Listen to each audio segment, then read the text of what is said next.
কুরআন মধুর বাণী আমি যখনই শুনি আমার মন ভরে যায়। কুরআন মধুর বাণী আমি যখনই শুনি আমার মন ভরে যায়।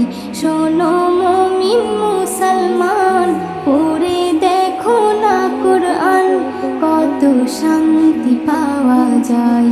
কুরআন মধুর বাণী প্রতিটি হরফে দশ দশ নেকি আছে, আমলে জমা হয়। প্রতিটি হরফে দশ দশ নেকি